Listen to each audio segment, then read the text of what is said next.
salve, galera do bem! Tudo bem com vocês? Que satisfação estarmos aqui na segunda série, para o nosso segundo horário desta manhã maravilhosa do dia 22 de agosto, uma segunda-feira, em que nós começamos os trabalhos da semana com alegria, dedicação, determinação, na confiança de que tudo vai dar certo, não é mesmo?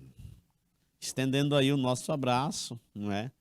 Para as cidades que já estão aí plugadas na gente, assistindo nossa aula através do kit IPTV Seduc via satélite para todo o Piauí. E estão conosco aí Grande Uruçuí, cidade belíssima, e Pimenteiras do Piauí, as quais também são convidadas a estar conosco nas nossas revisões, nas nossas aulas, né? Inclusive tem até uma sala, um grupo de WhatsApp de redação, que é o grupo Pimenteiras, né? Tem sim, tem um grupo Opala, algumas cidadezinhas do Piauí, foi dado o nome dos nossos grupos das salas online de redação. Marta Regina, minha colega de trabalho, grande Dani, bom dia para você também. E hoje nós vamos trabalhar, diferentemente da aula anterior, claro, vamos trabalhar as figuras de linguagem no processo argumentativo. Mas hoje a gente trouxe, foi uma formatação de uma pegada tão legal que a gente vai trabalhar justamente um tema, não é? Ou pelo menos um eixo temático, que é essa coisa do embrutecimento e a reificação ou coisificação do ser humano. Vamos trazer belíssimos artigos de opiniões que vai ser possível ser citados como abertura do nosso repertório sociocultural, ou mesmo como processo argumentativo, tá certo? Vamos trazer, inclusive, uma poesia que traz essa temática do homem sendo coisificado. E a figura de linguagem que mais se aproxima, ou que tem um paralelo com todo esse universo temático que eu vou discorrer, é a personificação. É interessante perceber que nas aulas anteriores nós trouxemos textos realistas, naturalistas, em que o homem já era desnudado de sua, não é, em sua natureza, em sua naturalidade, e ao mesmo tempo a gente viu situações em que o homem era coisificado, né? Ao inverso, a gente personaliza as coisas que não têm vida, não é? Dá personalidade humana a elas e fazemos o contrário. Coisificamos e embrutecemos o homem. É uma pegada legal, é uma reflexão legal que você pode estar produzindo aí como argumentação. Por isso, a gente pensou na temática de hoje. Personificação e coisificação do ser humano. Uma aula legal que vai te ajudar demais. Beleza, pessoal? No processo dissertativo, no processo de aquisição de argumentação. Vamos nessa? Quem vai conosco? A aula está super legal, porque nós vamos estar em contato com belíssimos textos. Inclusive, trouxe até a nossa amiga articulista Lia Luft, não é? Em um dos seus artigos de opiniões que eu mais gostei quando li, que é Baleias Não Me Emocionam. Nós vamos ver esse artigo de opinião. A aula é figuras de linguagem, personificação e coisificação do ser humano. Ó. Na sua íntegra, nós vamos continuar nessa pegada aí, beleza? Então, nós vimos na aula passada que a personificação é uma tremenda figura de linguagem, muito utilizada no processo argumentativo. Ela também recebe um nome mais técnico, né, pessoal? Que eu queria muito que vocês aprendessem. Porque vai que vocês se deparam com esse nome e não sabem, né? Ó, que é a prosopopeia. Prosopopeia. Opa, deixa eu ver aqui. Acabei botando um Ezinho ali onde era o O. Me antecipando no som do E. Então, a prosopopeia, pessoal, é o nome para essa figura de linguagem. Não tem mais acento, viu? Nem ideia e nem na palavra prosopopeia. Essa figura de linguagem é muito utilizada, pessoal, na ficção, como na literatura, em letras de música e na publicidade, por permitir um efeito lírico ou cômico em sua composição. Desenhos animados e quadrinhos utilizam frequentemente essa figura de linguagem como personagens personificadas. E depois a gente vai transformar isso para o caminho inverso. Personalidades ou seres humanos coisificados. E aqui nós temos uma primeira imagem belíssima que retrata a prosopopeia, não é? Tu imagina os elétrons eletrônicos, né? Seja bem-vindo, parece que ele é bem-vindo ao depósito andróico, né? Aos dispositivos, né? Que justamente usa mecanismos, sistemas, androides, né? E aqui nós temos uma reunião com computadores antigos, tablets, notebook. E um diz assim, inclusive é o próprio celular, eu acredito que. E a pior parte, eles me usam para compartilhar fake news todos os dias, né? Então você vê que o próprio celular hoje virou quase que um pedaço do nosso corpo, uma vestimenta, né? É a personificação dada aos nossos aparelhos, beleza? Dada aos nossos aparelhos de smartphone. A gente não sai de casa, não é? Sem um relógio, sem um brinco. Se a gente esquecer o brinco, de botar o brinco, se a gente esquecer o relógio, uma pulseira, tá bom, tanto faz, amanhã eu saio com ela. Mas a gente não esquece, se esquece, volta para buscar, não é? É o celular. Então, é uma baita personificação, não é? Um baita atributo dado a esse objeto, a esse eletroeletrônico, que é o celular. Antigamente, sem internet, sem as redes sociais, a quem nós personificávamos, a quem nós dávamos força de ser membro da gente? Ela. Ela quem? Aí, meu amigo, para você saber sobre o que se trata esse texto, você tem que ler até o fim, porque o Luiz Fernando Veríssimo, ele personificou esse material, esse elemento, esse objeto, esse produto, em uma belíssima crônica, não é, que ele fez. Já é uma oportunidade de leitura, porque não se escreve nada sem antes ler, da gente ler essa crônica do Veríssimo e depois citá-la em nossas redações como um forte argumento de que antes mesmo do celular ser parte do nosso corpo, tá parecendo assim um braço, uma perna, um apêndice do nosso corpo, antes do celular era outra coisa. Alguém já sabe aí o que seria? Em Pimenteiras, alguém arrisca dizer o que é que vai ser esse ela? Aí é um objeto, né? Em que quase todo mundo tem em casa, né? Dificilmente há uma família que não tenha. Pode faltar outra coisa, mas ela, eu duvido. Ainda me lembro do dia em que ela chegou lá em casa. Quem é esse ela? É uma pessoa? É exatamente a personificação. Parece que nós estamos trabalhando, tratando de gente, né? Esse é o processo personificação. Tão pequenininha, foi uma festa. Botamos ela num quartinho dos fundos. Nosso filho, naquele tempo, só tinha o mais velho. Ficou maravilhado com ela. Olha a pegada aí, é justamente para levar o leitor a acreditar que nós estamos falando aí de alguém adotado, de um segundo filho, de um terceiro filho, não é? De uma pessoa mesmo.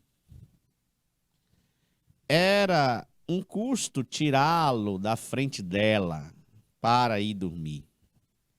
Combinamos que ele só poderia ir para o quarto dos fundos depois de fazer todas as lições.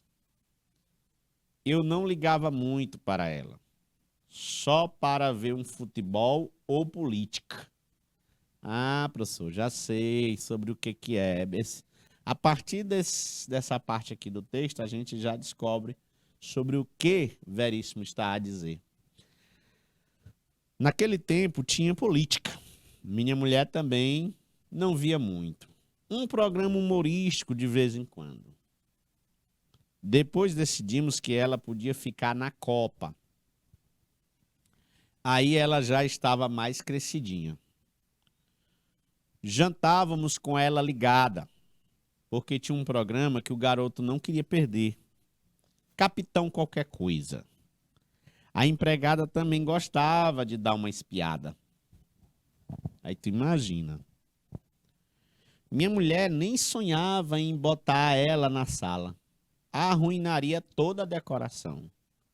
Nessa época já tinha nascido o nosso segundo filho e ele só ficava quieto para comer com ela ligada. Quer dizer, aos poucos ela foi afetando os hábitos da casa. E então surgiu um personagem novo nas nossas casas que iria mudar tudo. Sabe quem foi? O Sheik de Agadir. Eu, se quisesse, poderia processar o Sheik de Agadir. Ele arruinou o meu lar. Minha mulher estava sucumbindo depois do Sheik de Agadir. Não queria perder nenhuma novela. Nosso filho menor, o que nasceu depois do Sheik de Agadir, não saía da frente dela. Foi praticamente criado por ela. É mais apegado a ela do que a própria mãe. Quando a mãe briga com ele, ele corre para perto dela para se proteger. Ninguém mais conversava dentro de casa. Todo mundo de olho grudado nela. E então aconteceu outra coisa fatal. Se arrependimento matasse. Então você vê que o Fernando Veríssimo vai sempre reproduzindo esse pronome, né? Ela. Foi a Copa do Mundo, a de 74. Decidi que para as transmissões da Copa do Mundo, ela deveria ser bem maior. É ela de novo, ó. Ela quem? Todo mundo já sabe. E colorida. E foi a minha ruína. Perdemos a Copa, mas ela continua lá, no meio da sala, gigantesca. Olha, vocês que são mais novos, é porque vocês não imaginam a alegria que era, gente, ter uma TV. Não importava se era preto e branco ou colorido. Gente, as TVs eram em preto e branco, gente. Depois vieram as TVs coloridas. Rapaz, para vocês isso não impacta muito, mas para quem nasceu na década de 80, 70, isso era novidade, né? E aquelas dos tubos enormes que hoje não se encontra mais no mercado, virou relíquia, virou algo de museu. É o móvel mais importante da casa. Minha mulher mudou a decoração da casa para combinar com ela. Antigamente, ela ficava na copa para acompanhar o jantar. Agora, todos jantam na sala para acompanhá-la. É verdade, quem não... As famílias deixaram de almoçar e fazer as refeições à mesa. Olha aí o processo de coisificação. As ferramentas que vão entrando na nossa casa e já vai deixando a gente segregado. Porque tu já imaginou, se fosse tradição a gente sempre fazer as refeições reunidos, a gente não ia dialogar mais, a gente não ia resolver e dirimir problemas até do universo emocional com os nossos filhos? Íamos. Porém, entretanto, todavia, com a modernidade surgiu ela, que nos arrancou das nossas mini reuniões de refeições para fazer refeições assistindo ela. E então aconteceu o pior.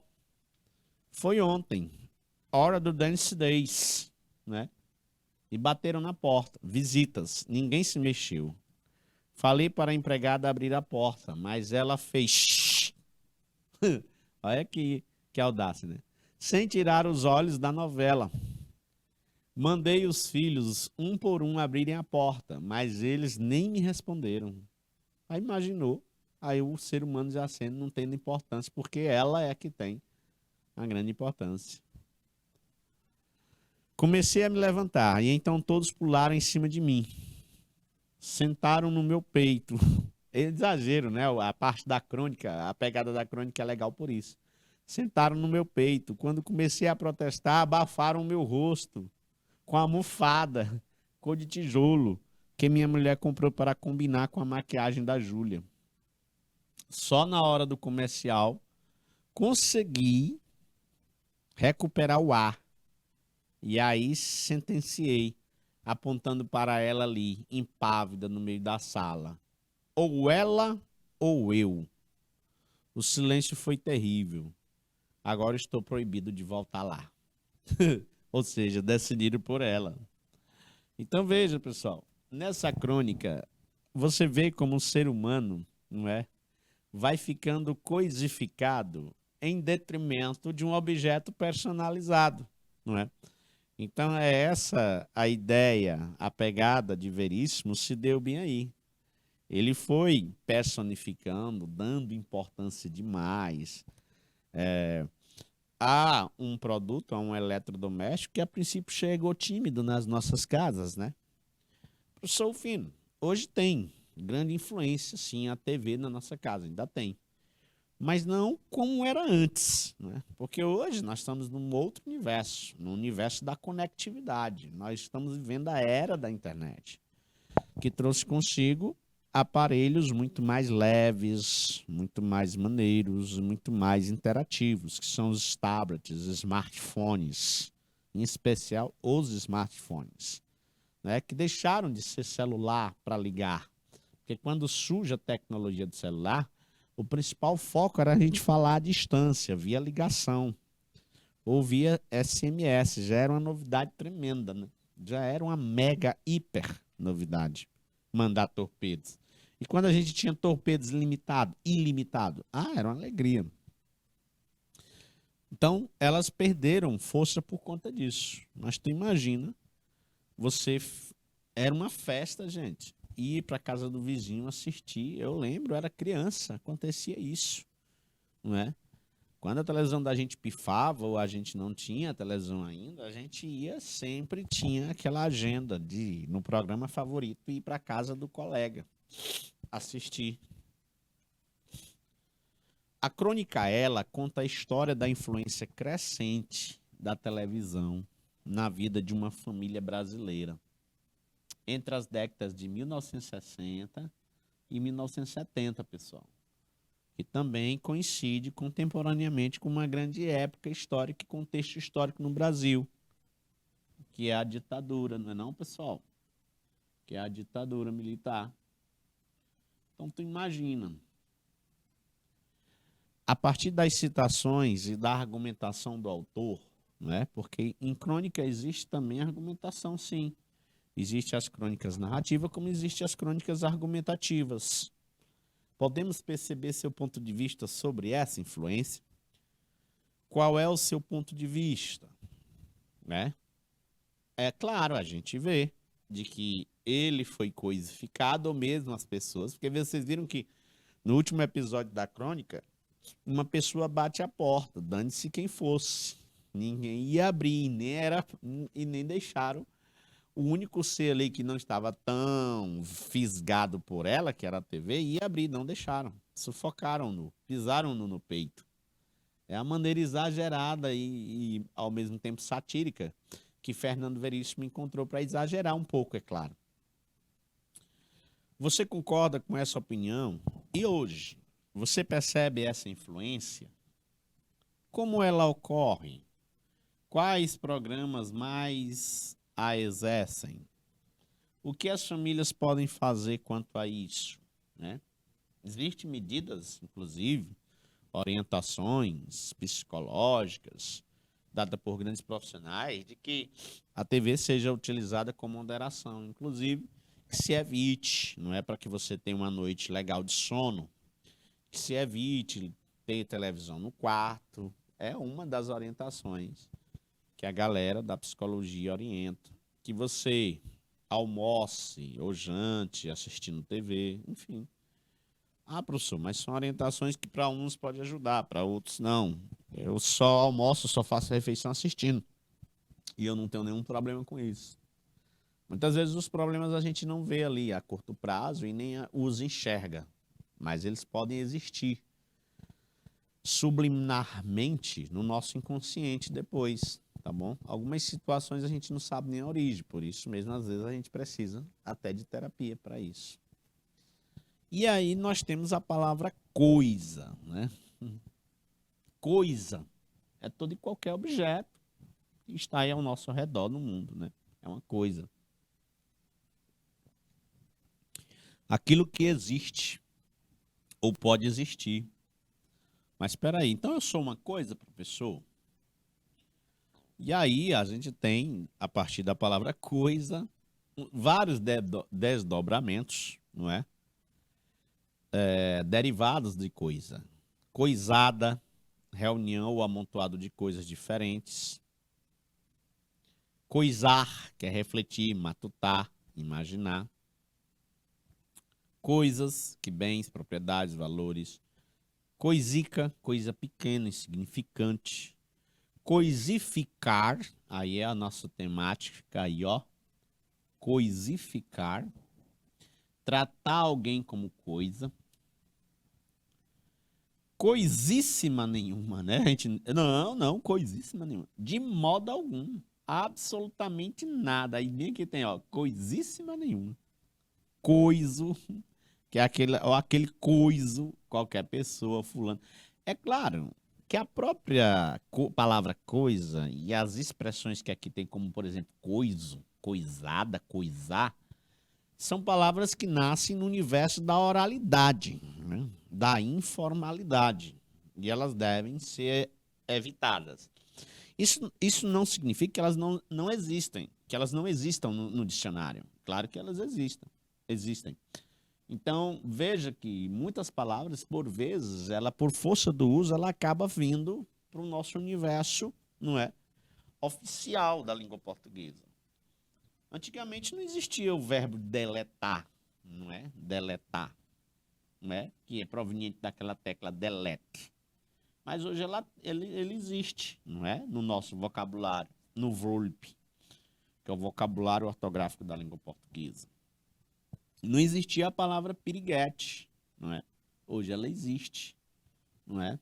Ou seja, uma gíria, uma expressão regional, local ali do eixo Rio-São Paulo, colocado no nosso vocabulário. Da mesma forma que aconteceu com coisa, beleza? Agora, é claro que a gente deve evitar, né? O Brasil tem muitas coisas que precisam ser evitadas. Para efeito de clareza, não é? De clareza dissertativa, discursiva, a gente evita, não é? Nos nossos textos, beleza? Que coisa, não? E o que é uma coisa? Por isso mesmo, tem que haver clareza, né? E a gente evita essas expressões na redação, beleza? Uma coisa pode ser uma boia, uma coisa pode ser um cesto, um chinelo, tá certo? Isso tudo. E o que é uma coisa coisada, né? Você tá meio coisado hoje, né? Tudo expressões do universo vocabular. Tudo que existe ou que pode ter existência, real ou abstrata. Quero coisas e não promessas. Essas coisas todas sobre as quais você está falando. No popular, é um negócio, é um troço, tudo que não se quer designar pelo nome, né? Então, em se tratando de pessoas, a gente não pode igualar esse universo, não é? Porque a palavra coisa, ela não é, vamos dizer assim, aquilo que a gente designa como coisa, não é algo específico, único, não é próprio, como é o ser humano. Uma coisa é uma coisa, como o próprio nome já diz, né? E você fica nesse universo arrodeado de tantas coisas. Aí onde vem a desumanização, que é um tema muito legal, viu, pessoal? é possível, ou pelo menos é um assunto, não é um eixo temático. A desumanização pode ser, sim, uma palavra-chave nos nossos temas de redação. E a gente tem que ler mais sobre isso. E já já a gente traz um outro ótimo texto que conversa com essa temática de desumanização, que pode também ser sinônimo de coisificação. Coisificação. Sabia, galera? Ainda tem outro nomezinho, pessoal. Reificação. Reificação. É reificação ou reitificação, filho? É reificação. O processo de desumanização consiste em transformar um ser humano em menos que outro ser humano. Foi o que ocorreu lá na crônica, né? O ser humano que batia a porta, ele era muito menos do que a televisão, do que a novela que estavam assistindo. E o pai que queria abrir a porta para atender quem estava, era muito menos ainda. Tirando dele os seus direitos, sua personalidade, viu, pessoal? Por isso entra próxima a questão da figura personificação. Criatividade, compaixão e amor para com os outros. Lembra lá da crônica Ela, que nós estávamos lendo, não é? O próprio pai teve compaixão àquele coitado que estava a bater a porta.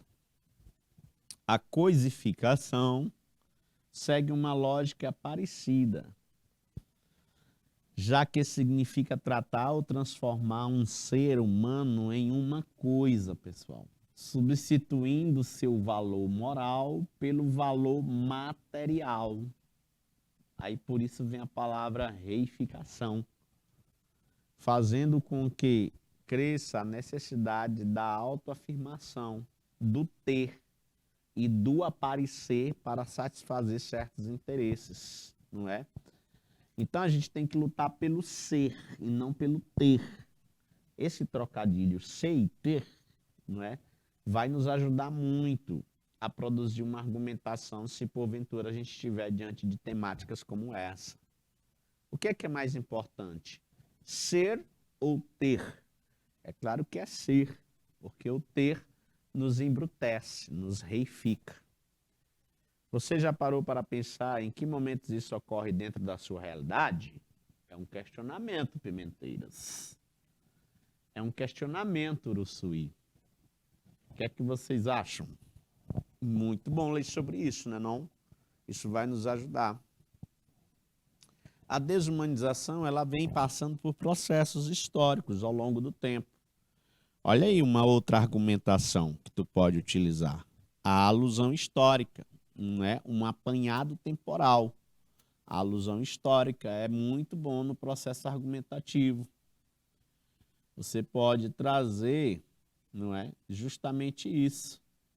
No decorrer do tempo, as pessoas e os indivíduos, nos contextos em que estão inseridos, foram mais ou menos coisificados no processo.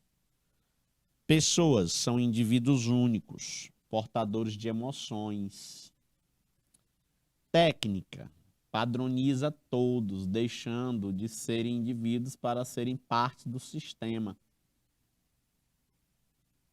Consequências. Os seres humanos perdem sua individualidade e sentimentos. Passam a ser semelhantes às máquinas.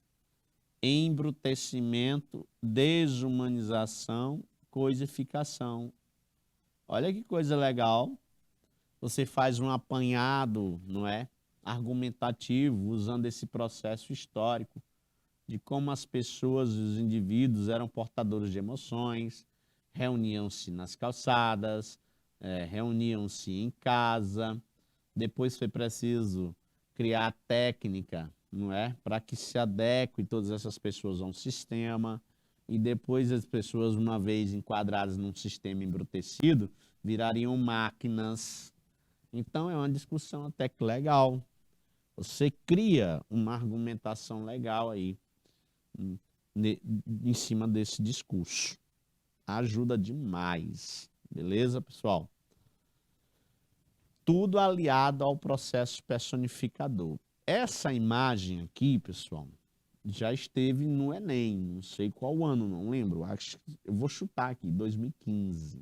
Olha o bebê, gente. O bebê ele já nasce com todo aquele universo marqueteiro, né? Com todo aquele emblema.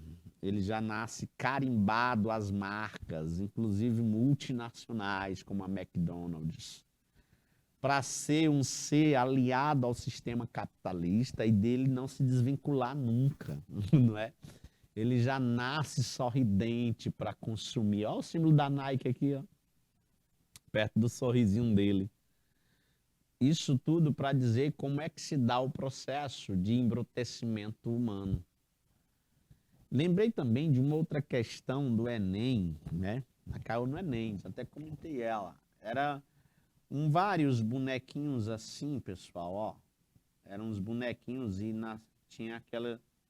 Eles eram em todas as direções. Eles eram em todas as direções, né?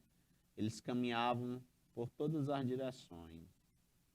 Aí todos eles tinham aquele mecanismo nas costas, né? Que antigamente dava-se uma corda mecânica para os pezinhos andar, não é? E a questão trazia inúmeros desses bonequinhos desenhados, não é? Todos eles com essa engrenagem aqui, com esse dispositivo para se dar a corda e eles saírem na direção que a gente quer que ele vá. E um dos bonecos, só um no meio de um monte, aí precisava a pessoa ter atenção, só tinha um que não tinha o dispositivo nas costas, ele estava sem. E a pergunta era justamente sobre esse bonequinho sem o dispositivo na costa. E a resposta é que ele era contrário, não é? Ao processo manipulatório do capitalismo, que ele estava indo no caminho oposto a que o sistema o colocava, não é?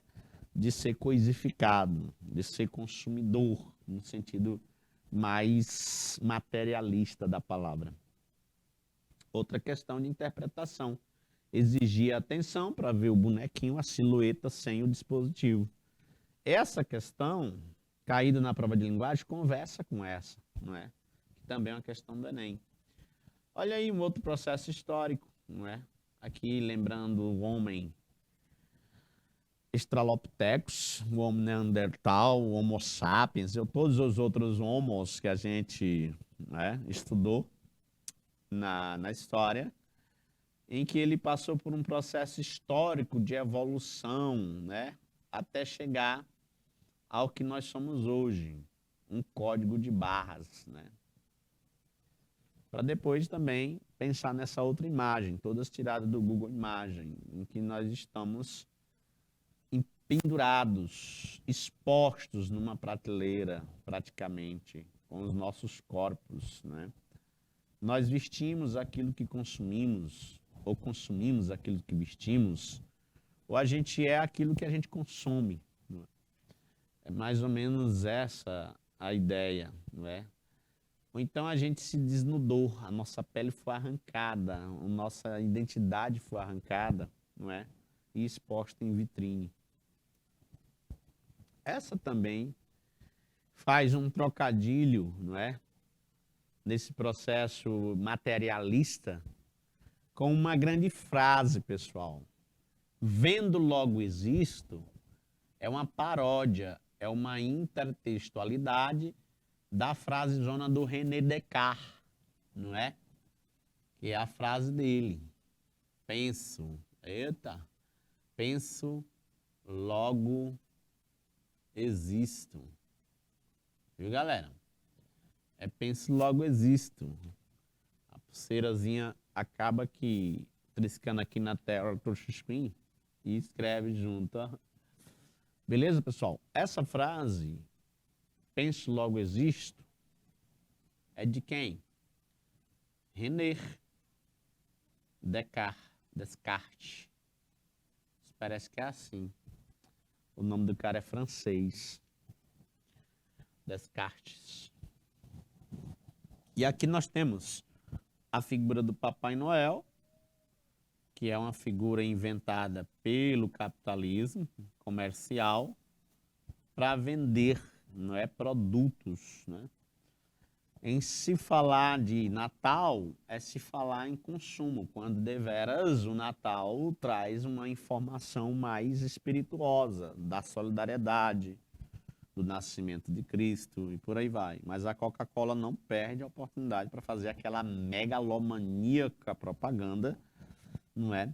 E a McDonald's e por aí outras marcas. Então, se eu vendo, eu existo. Então, aí o próprio consumidor vai reverberar esse pensamento dizendo como? Consumo, logo existo, não é? Então, a gente pode criar uma outra paródia em cima disso. Consumo, eu compro, logo existo. E tem muitas pessoas que vivem assim, né? Coisificadas, capitalizadas no compro, logo existo, que são as compradoras ou os compradores compulsivos. E aí, no próprio Google Imagem, a gente encontra Carlos Drummond de Andrade, não é? Um grande expoente da poesia brasileira, modernista. Eu, etiqueta, olha o título, não é?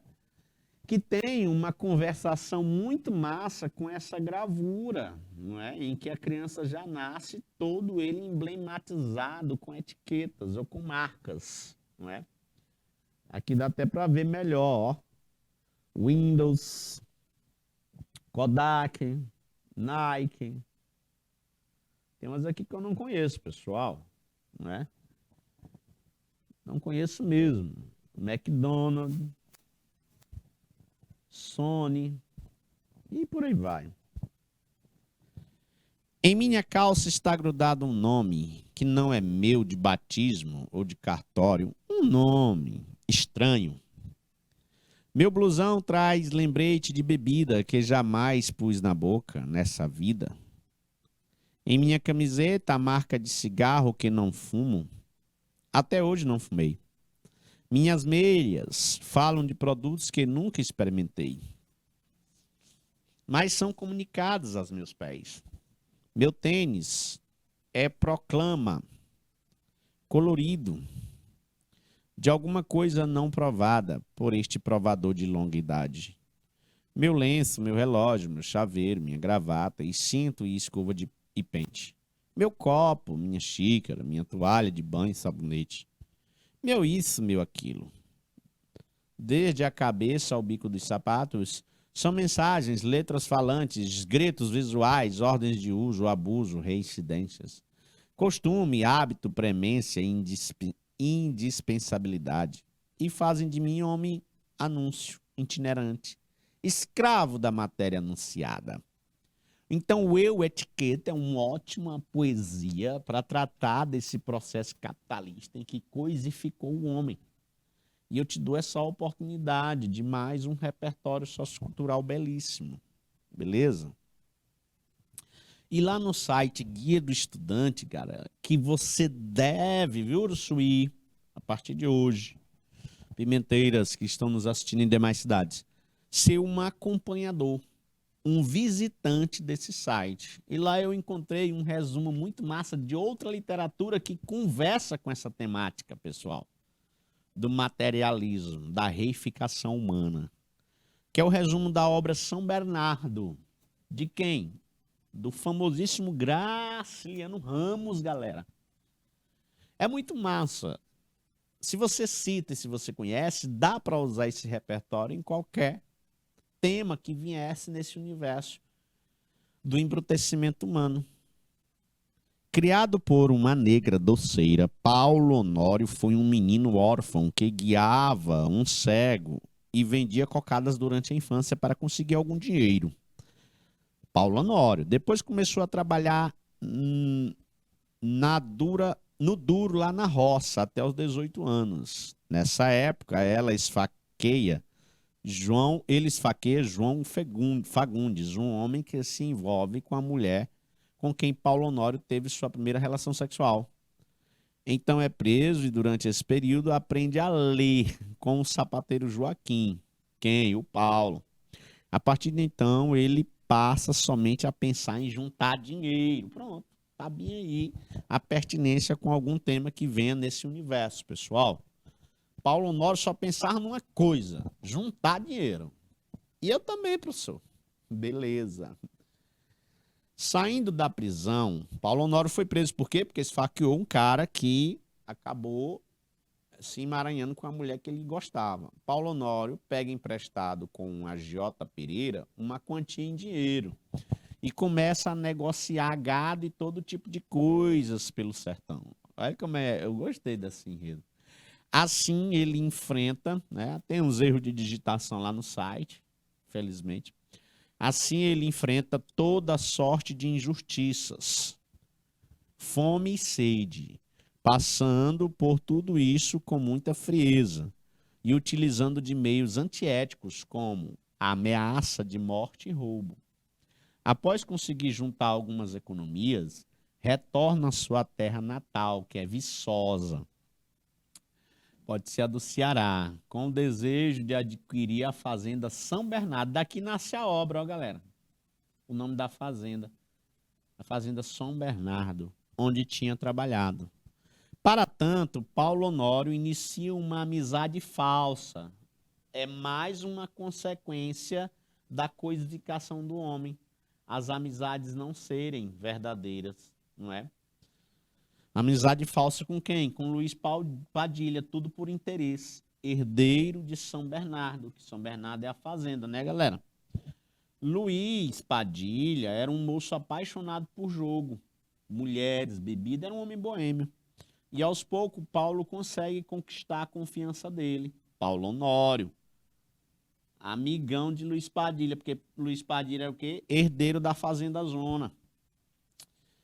Inexperiente, Luiz Padilha começa a financiar projetos que não trarão sucesso. Incentivado por quem?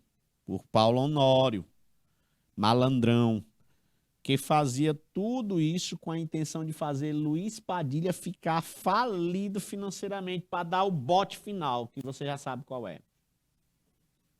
Tu já sabe? Comprar a preço de banana com dinheiro que ele sempre quis juntar, sempre juntou, a Fazenda São Bernardo.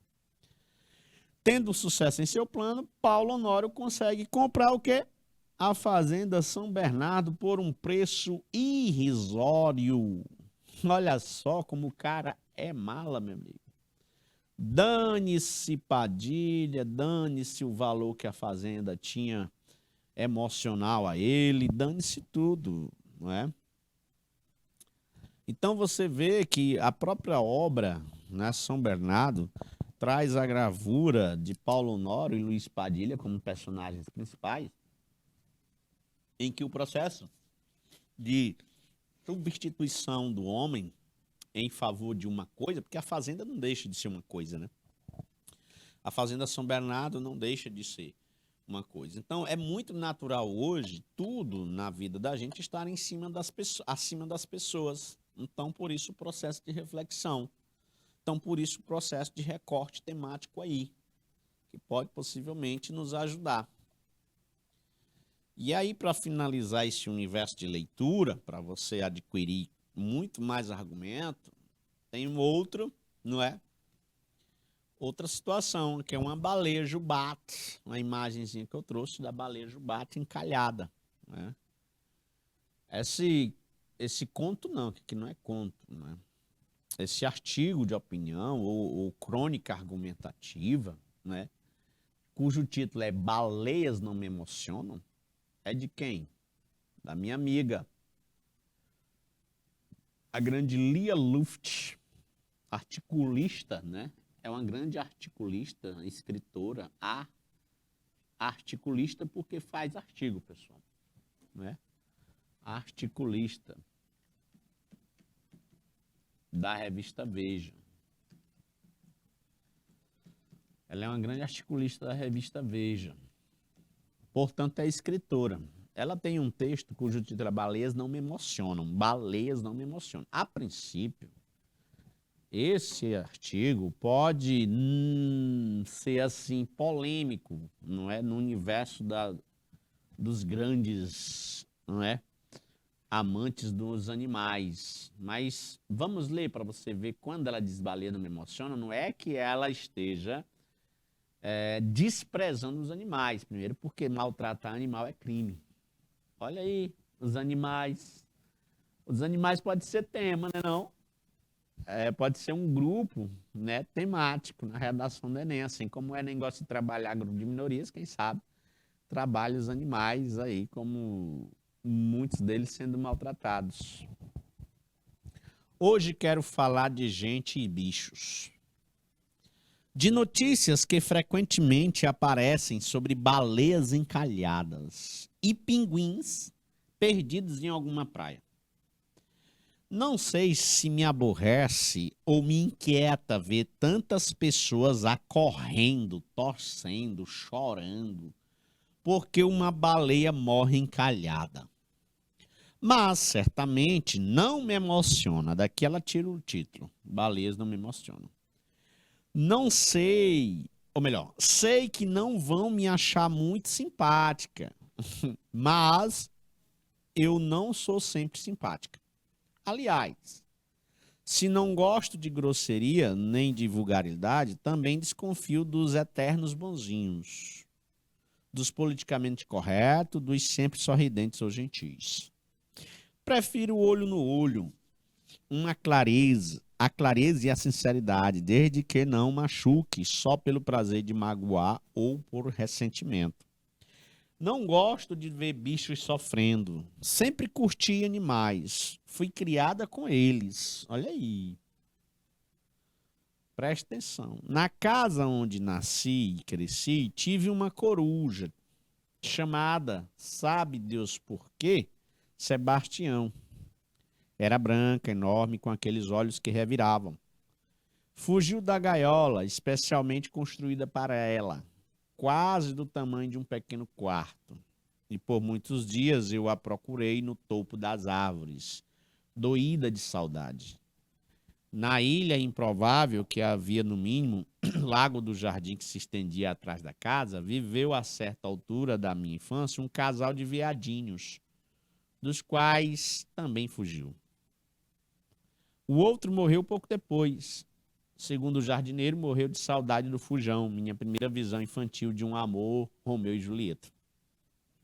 Tive uma gata chamada Adelaide, nome da personagem sofredora de uma novela de rádio que fazia suspirar minha avó e que meu irmão pequeno matou, a gata. Nunca entendi como. Uma das primeiras tragédias que tive conhecimento. De modo que animais fazem parte da minha história, com muitas aventuras, divertimento e alguma tristeza. Viu que ela vai trazendo argumentos para justificar, contra-argumentar, em cima daqueles pensamentos que porventura vai acreditar que ela seja malvada ou não esteja nem para os animais. Mas vamos deixar a minha infância, amante dos animais, para trás e vamos voltar às baleias encalhadas. Pessoas torcem as mãos, chegam máquinas variadas para içar os bichos, aplicam-se lençóis molhados, abrem-se manchetes em jornais de televisão, mostram tudo em horário nobre.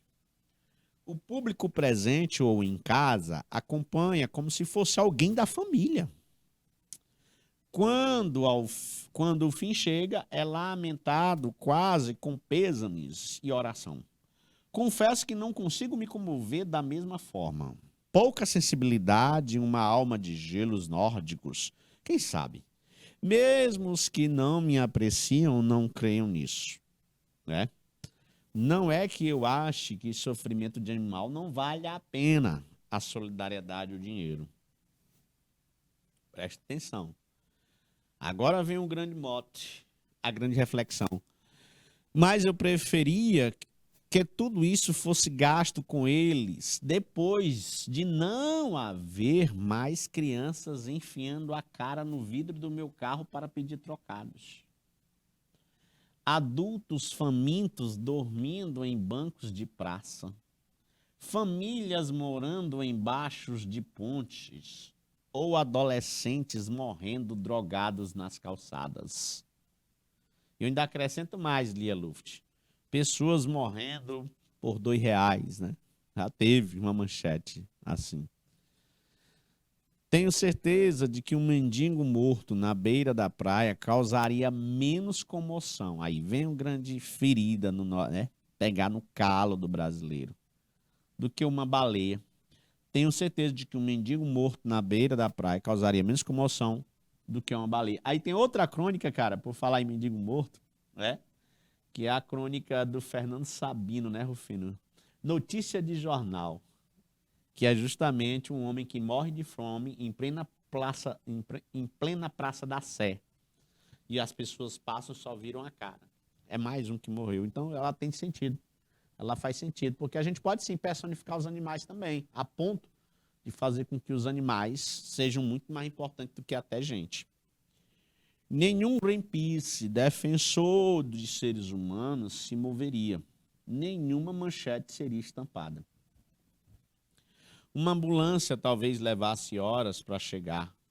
O corpo coberto por um jornal, quem sabe uma vela acesa. Curiosidade, rostos virados, um sentimentozinho de culpa. Possivelmente irritação. Cadê as autoridades? Ninguém toma providência? Diante de um morto humano? Aqui lembra demais a crônica notícia de jornal do Fernando Sabino.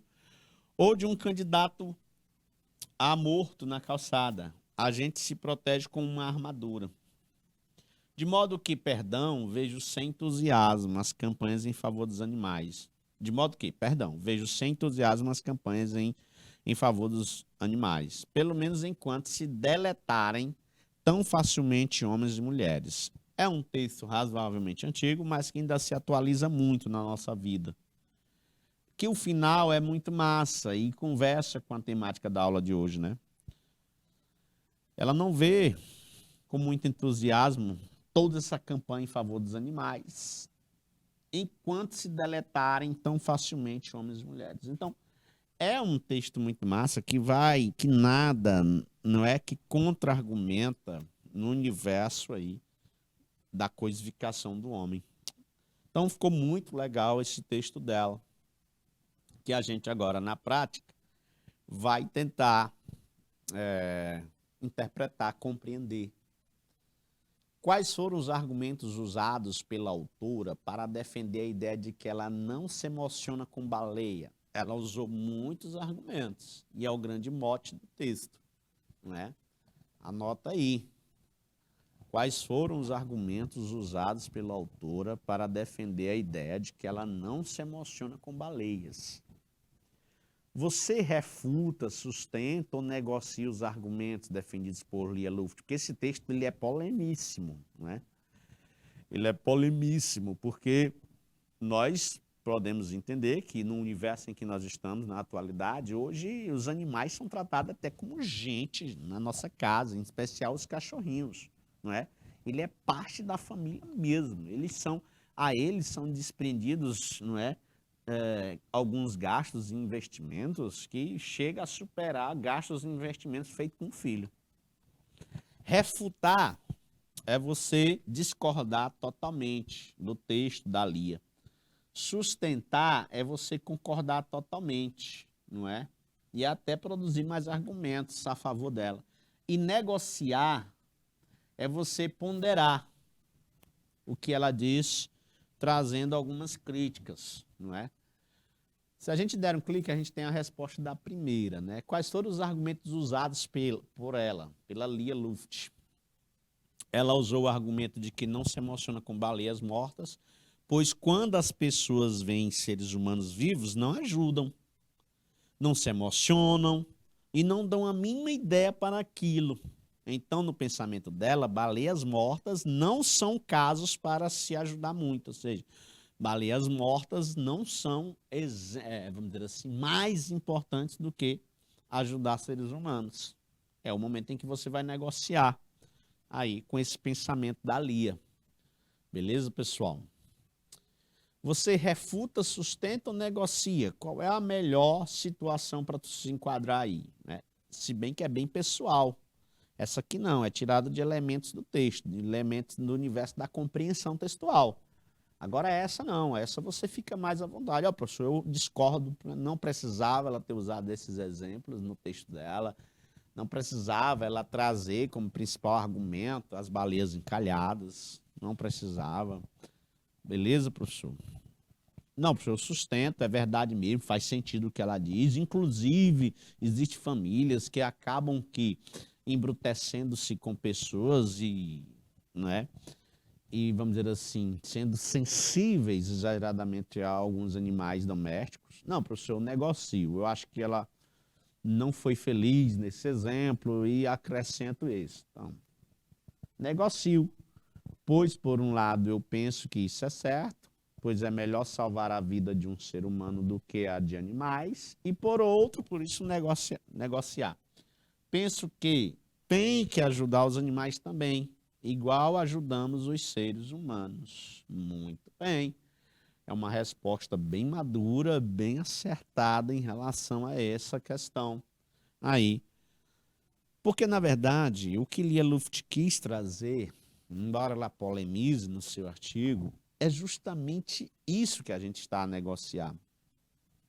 E ela não é avessa aos animais, ela deixa claro na crônica, mas mesmo assim, meu amigo, quem é defensor dos animais não vai aceitar esse artigo de primeira, não é? Não vai. Mas o que ela quis trazer aí foi justamente essa coisa de se coisificar tanto o homem, essa coisa de coisificar é ótimo, né? Esse lance de coisificar tanto o homem a ponto do homem ficar abaixo, não é? Em importância, até dos animais. Então, acaba que essa resposta sendo a mais assertiva para nós. Uruçuí, Pimenteiras, vocês ainda estão aí? Quem mais está conosco, Renan? Só esses dois? Então, vocês gostaram aí do processo argumentativo aí utilizado? E aqui está de novo aquele texto, né, do Fernando Veríssimo, aí o garotão Fernando Veríssimo, não é? Quando ainda era vivo. O narrador não informa precisamente quem chegou, mas dá algumas pistas, o que sabemos sobre ela. É, lá no início, né, eu fiquei brincando com vocês, o que é esse ela, né? Aí lá pelos meios do texto a gente sabe que era televisão, né? Mas ele vai dando algumas pistas, né? Era pequenina, foi colocada nos quartos do fundo, o filho ficou maravilhado com ela, né? É a primeira coisa que a gente vai sabendo. Aí quando vai falando em programa, que era seu favorito, a gente vai... então é uma televisão. Qual é a palavra que se repete, cujo título ajuda até a gente ficar confuso, né? Para se referir a quem chegou. Foi o pronome ela, ele usou a palavra ela, não é? Que efeito a repetição dessa palavra traz para o texto? Porque, em se tratando de Enem, de produção de texto dissertativo argumentativo, repetição não é bem-vindo, viu, pessoal? Por isso que a gente ensina a utilizar os sinônimos, não é? Mas esse efeito dessa palavra traz algum sentido para o texto. Porque vai criar um suspense, que é o que ele queria, pois a gente ainda não sabe quem chegou, porque ele vai reportando se é essa coisa que chegou na casa dele, só com o pronome ela. Quem é esse ela? Quem é essa pessoa? É uma criança? É um bebê? É alguém adotado? Né? A gente faz esse monte de questionamento. Assinale a alternativa em que o autor não utiliza prosopopeia. Fácil, não é? A luminosidade sorria, prosopopeia. Da ação de sorrir a luminosidade, é um que não. As palavras não nascem amarradas, elas saltam e se beijam. Palavra não é ser, mas a gente está dando saltar, beijar, tem. Quando essa palavra não morde a isso, alguma coisa se escreveu. Então a palavra não morde. A poesia vai à esquina comprar jornal. A poesia vai à esquina comprar. Tem personificação. Agora aqui não tem. Meu nome é Severino, não tem o outro de Pia. Então, hoje nós frisamos as figuras de linguagem mais uma vez como processo argumentativo e falamos aí da coisificação do ser humano. Bye, bye, galera, que ficou conosco até agora. Continue no nosso canal Educação com as aulas que virão ainda. Forte abraço e até a próxima.